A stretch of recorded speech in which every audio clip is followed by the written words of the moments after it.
my baby, my Valentine, yeah. Boy, now you're the making my temperature that rise. If you leave me, I go die, I swear. You are like the oxygen I need. Hi guys, my name is Noni Matikela. Welcome to the Noni M podcast.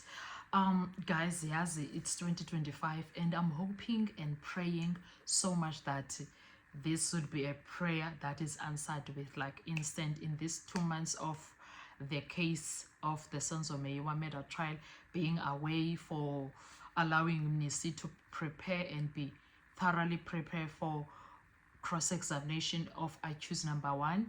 I hope and pray that when we come back, we are not going to deal with the past Judge Rata's tactics, behavior, and all of those things. Why am I talking about this? I just remembered Kanene, we were dealing with a kind of a judge that was impatient, that was rude, that was disrespectful, and the list is endless. I remember I wrote this down.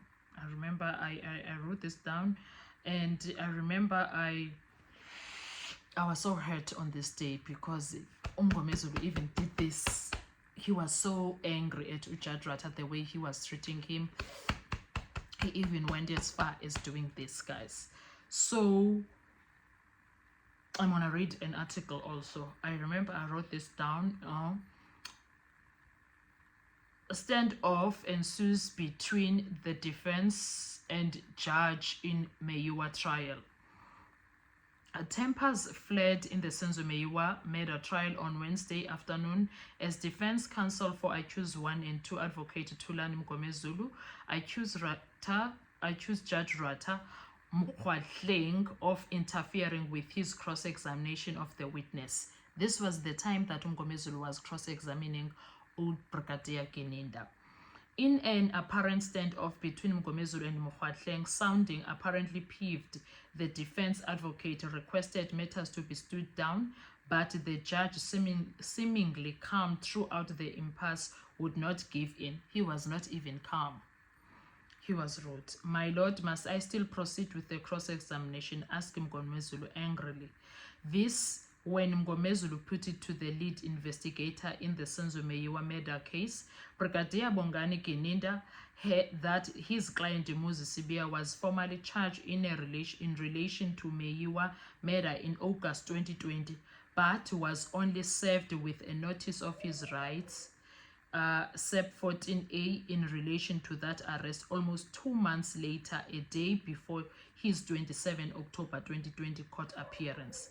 Geninda denied this, saying Sibia was formally charged in relation to Meyiwa's murder on the 26th of October 2020, and on the same day he was served with a notice of his rights before making his appearance at the Boksburg Magistrate Court the following day.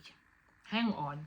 Do you remember, to prove that the allegation that Muzi was saying through Mgomezulu was true, he even said he wants that thing, that page where he put his signature and also put his tupasake, like this finger, ne? the right thumb.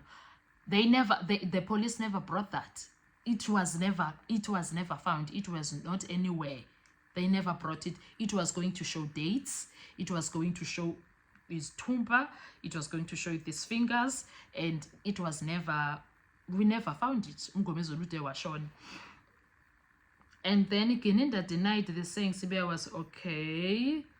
The head of the National Court Case Unit, who says the Meyiwa murder case was assigned to him by the then National Police Commissioner Kehla Stole in 2018, told the court that copies of the warrant of arrest, the notice of rights, as well as the charge sheet were contained in the docket which the defense had since the start of the trial.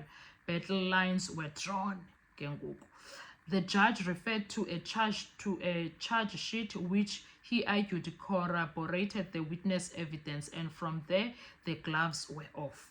"Judge, I have a charge sheet here that says Exhibit EE, date of First appearance 27/10/2020. Accused 1 is Sibia, number 2 Ntanzi, number 3 Mncube, number 4 Mapisa, and number 5 is Ntuli.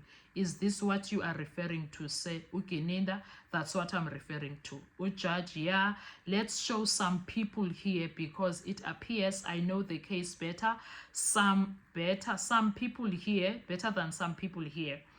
Just show counsel also there because according to this witness, that tallies with what this witness is saying, not that there was an appearance in August, which he missed the point. Judge Rata. He missed the point because he always says, I listen, but he does not listen to understand. He listens to respond at times. And then Gomezulu was like, my lord, the judge, no, we are not arguing. Wait, Mr. Mgomezulu, let them show you that document and show the others because that is what this witness is saying. Of which, when it was this time, we already knew that Ujarata can change what a person is saying to what he wants the person to say. We already knew. Mgomezulu was like gradually rising, like his anger was rising at this point. Mgomezulu, my lord, must I still proceed with cross-examination? Ujarata, yes. Mgomezulu, but now if the court keeps interjecting, Judge, no, I'm not interjecting. Mgomezulu, and his voice was raised at this point. I am still coming to the issue of the charge sheet, my lord. I just want to clarify this because now the court wants to that's what he did when he was saying banging on his chest. The reason why I am dwelling on this aspect, this is the first time to hear about the J50 warrant of arrest. I need to thoroughly consult with accused 1 and 2 to my satisfaction so that I can proceed to cross-examine the witness, especially on the charge sheet. There are certain parts in the docket where accused 1 has just indicated to me that he wants to be shown the part where his thumbprint was placed on the docket. No end in sight up until today. Up until today, we still haven't seen that. With no sight to the end of the deadlock, Judge Mkhwatleng accused the counsel of badgering the witness on the issue, saying that subsequently called for him to interject with the charge sheet, denying he was interfering with the counsel's cross-examination. Mgomezulu's attempt to put an end to it all with the request for an adjournment came a cropper too. Mgomezulu said, my lord, I will request an adjournment because if the court is disturbing my cross-examination, you are taking me out of the line. Judge, no, I can't. Do you guys remember these days? And then Mgomezulu, may I stand the matter down until tomorrow? The judge has argued the court was entitled to offer clarity when there is confusion between the counsel and the witness, and there was a document handed to assist. Ill-prepared much? Because that's what Judge Rata was suggesting, but of which he was, but because he kept on disturbing him, he kept on disturbing Mgomezulu. Unyielding Mgomezulu posted that he had not gone through the document, unbeknown to him that he was inviting more attacks from the judge, who came close to accusing him of being ill-prepared despite being in possession of the entire docket. The defense never read, this is a judge now, never read the copies. That's what Mr. Mgomezulu says. He never read the copies. Charge the judge.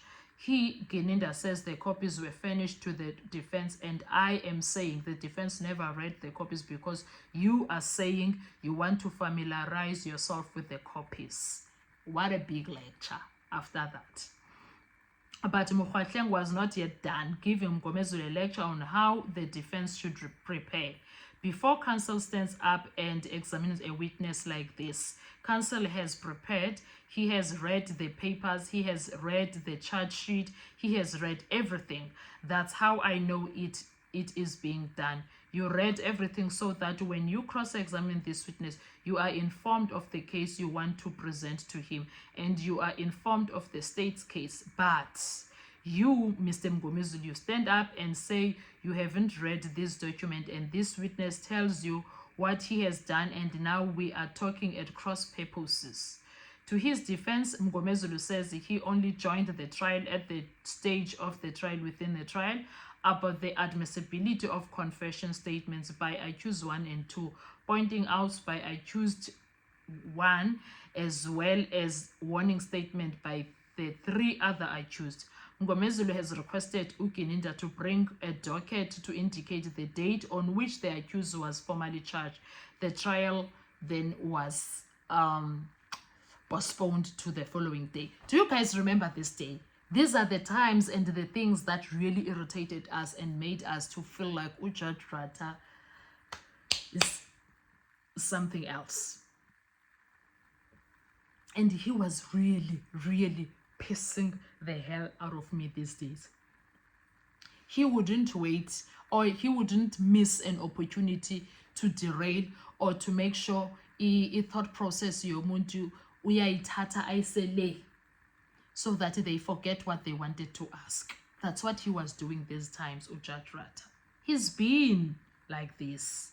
So for why am I remembering this? Because I was thinking about Judge Rata likes to defend a lot. He is always defending. He defended Tukininda at this point because there was somewhere Mngomezulu was going, and this judge made sure Mngomezulu is not going there. I'm gonna come back with another video when it comes to Umnisi. We were still talking about the judge and Mngomezulu. I'm gonna come back and show you what Judge Rata has done these things and excelled. Anyway, Umnisi, and I would never give him a time of day. Thank you so much. I'll see you on our next video. Let's talk in the comment section. Bye-bye.